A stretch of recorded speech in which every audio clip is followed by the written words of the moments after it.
अस्सलाम वालेकुम व्यूअर्स, मैं हूं आपका होस्ट अब्दुल रहमान और डिस्कस करेंगे एफआईए की जानब से किया गया एक ताज़ा इंकशाफ कि रवां बरस 1 करोड़ 10 लाख पाकिस्तानियों ने बैरून मुल्क सफ़र किया है और इनमें से 66,000 पाकिस्तानी ऐसे हैं जिन्हें किसी शक की बुनियाद पर ऑफलोड कर दिया गया, क्योंकि पाकिस्तान के 24,000 शहरियों को सऊदीया भीख मांगने की वजह से वापस भिजवा चुका है।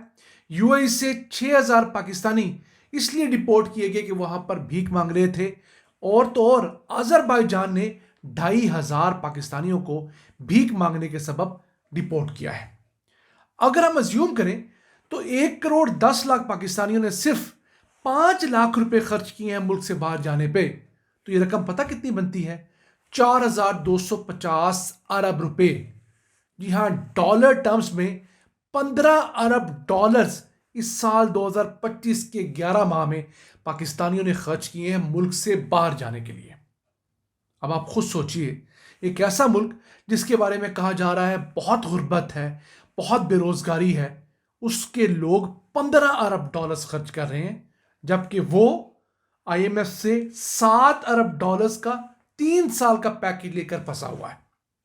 अब जिन लोगों को वापस भिजवाया गया है उनमें से तकरीबन 266 के खिलाफ मुकदमात भी दर्ज किए गए हैं। हालात यहां तक आ गए हैं कि बांग्लादेश के शहरी यूरोप जाने के लिए विजिट वीजे पे पाकिस्तान आते हैं और फिर यहां से यूरोप जाने की कोशिश करते हैं। कुछ को इस साल पकड़ा गया है, 170 के करीब पिछले साल पकड़े गए हैं। ये सब कुछ इसलिए हो रहा है कि यहां पर मुल्क से बाहर भागने का नेटवर्क जो है वो बहुत तगड़ा होता जा रहा है। इस एक साल के अंदर 24,000 लोग पाकिस्तानी जो है कंबोडिया गए हैं और उनमें से 12,000 तो वापस ही नहीं आए हैं। देखिए कि कंबोडिया जैसा मुल्क जहां पर हमें कोई मुफ्त भेजना चाहे तो हम ना जाएं, लेकिन 24,000 पाकिस्तानी क्यों गए?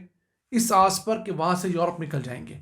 वहां पर मुख्तलिफ गैंग्स के हत्थे चढ़ गए और वहां फंसे हुए हैं। फिर 4,000 पाकिस्तानी बर्मा गए, म्यांमार। उनमें से 2,500 ऐसे हैं जो अभी तक वापस नहीं आए। तो इन हालात के अंदर हमारे एयरपोर्ट्स पर सख्ती की गई है और लोगों को ऑफलोड किया जा रहा है, तो इसके अंदर शोर डालने के साथ साथ ये सोचना भी ज़रूरी है कि हम लोग अपने पासपोर्ट के साथ क्या सलूक कर रहे हैं। आप उम्रे पे जाइए, आपको हरम के अंदर ऐसे पाकिस्तानी मिल जाएंगे जो चलते चलते आपसे भीख मांगना शुरू हो जाते हैं। कोई ना कोई बहाना उस मुकद्दस जगह पर डाल देते हैं। आप समझते हैं कि इनको कुछ मदद की ज़रूरत है और पाकिस्तानी इस वजह से बदनाम हो रहे हैं। लोग हमें वीज़े इशू नहीं कर रहे। यूएई ने अनअनाउंस्ड हमें नए वीज़े जारी करने पर बैन लगा रखा है। फिर अब तो ये बात यहां तक साबित हुई है कि यूएई हमारे सरकारी अफसरान और सेक्टरी लेवल के अफसरान को भी वीज़े देने से हिचकिचा रहा है। अभी पिछले साल पाकिस्तानियों का एक नया कारनामा सुने कि एक जाली फुटबॉल टीम बनाई गई, उसे रजिस्टर करवाया गया। फिर जापान में होने वाले एक इवेंट के लिए उस टीम ने अप्लाई किया, उसको अप्रूवल भी मिल गई।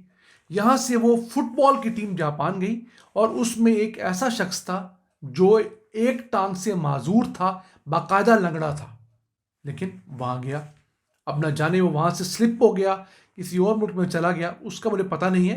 लेकिन देखिए कि हमारे लोग 2 नंबरी में कैसे क्रिएटिव हैं कि फुटबॉल टीम के साथ एक स्पेशल पर्सन, एक टांग से मुकम्मल माजूर शख्स जा रहा है और पूछ ही रहा कि वो गेम जो चलती ही टांगों के ऊपर है, जो खेली ही टांगों के बलबूते पे जाती है, जिसके अंदर सबसे अहम काम ही टांगों का है, तो उसके अंदर टांगों से माजूर शख्स कैसे जा सकता है?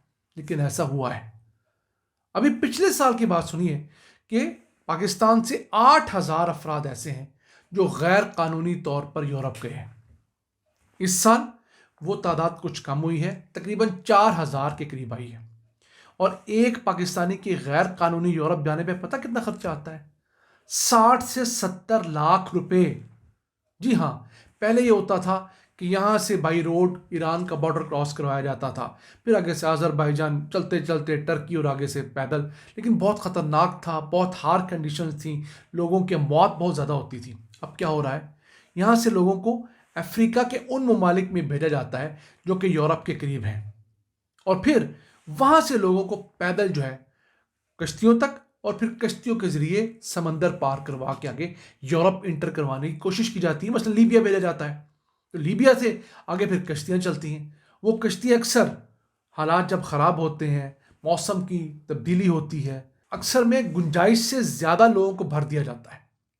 ایک کشتی کے اندر 100 لوگوں کی جگہ ہے، لیکن سمگلر کے دل میں تو کسی کے لیے رحم نہیں ہے. اس نے اس کے اندر 200 بندے گھسا دیے ہیں. وہ آلریڈی اوور لوڈ کشتی ہے. خدا نخواستہ راستے میں کہیں پہ بھی سمندر کے نامساعد حالات ہوئے، تیز لہریں آئیں، تو اس کشتی کا جو سینٹر پوائنٹ ہے، جو ایکولیبرم ہے، وہ الٹ جاتا ہے. اور وہاں پر آپ ہر دفعہ سنتے ہوں گے کہ جب سمندر میں غیر قانونی تارکین وطن کی کشتی ڈوبتی ہے اس میں پاکستانی بھی ہوتے ہیں. تو ہمارے حکمرانوں کو یہ چیز بھی سوچنی چاہیے کہ کیا وجہ ہے کہ لوگ 60 70 80 لاکھ روپے تک لگا کر غیر قانونی طور پر یورپ جا رہے ہیں. بڑی تعداد کے اندر لوگ ملک سے باہر جا رہے ہیں. کیوں؟ ملک میں بے روزگاری تو ہے لیکن امید کا فقدان ہے. ہوپ، امید ایک ایسی چیز ہوتی ہے جس کی بنیاد پر کوئی بھی ملک، کوئی معاشرہ، کوئی گھر، کوئی کاروبار چلتا ہے، ترقی کرتا ہے. اگر کسی بحری جہاز سے ہی ہوپ ختم ہو جائے اور لگے کہ یہ بحری جہاز ڈوب رہا ہے تو لوگ خود چھلانگیں لگانا شروع ہو جاتے ہیں. تو ہمارے حالات یہ کس نے کیے؟ یہ نہیں کہ ہمارے پاس وسائل کی کمی ہے. ان حالات میں بھی اگر 15 ارب ڈالرز لوگ نکال رہے ہیں اپنی پراپرٹیز بیچ کر، اپنی زمینیں بیچ کر، تو کوئی تو ہے جو وہ پراپرٹیز، وہ زمینیں خرید رہا ہے جس کے پیسے سے بیچنے والا بیرون ملک اپنے بچے کو بھیج رہا ہے.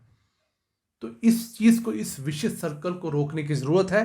اگر ہم سمجھتے ہیں کہ ملک سے لوگ لیگلی جائیں تو ملک میں ہم لوگوں کو حالات بہتر کرنے ہوں گے، وہ خواہ سیاسی حالات ہوں. اگر سیاسی حالات بہتر ہوں گے تو معاشی حالات بہتر ہوں گے. اگر سیاسی حالات ٹھیک نہیں ہوں گے تو آپ یہ بھول جائیے کہ معاشی حالات بہتر ہوں. آپ 5 سال کی اپنی ٹرم تو پوری کر لیں گے لیکن اس سے ملک کا کوئی فائدہ نہیں ہوگا. اس سال پچھلے سال سے کم سرمایہ کاری آئی ہے، اگلے سال اس سے بھی کم آئے گی.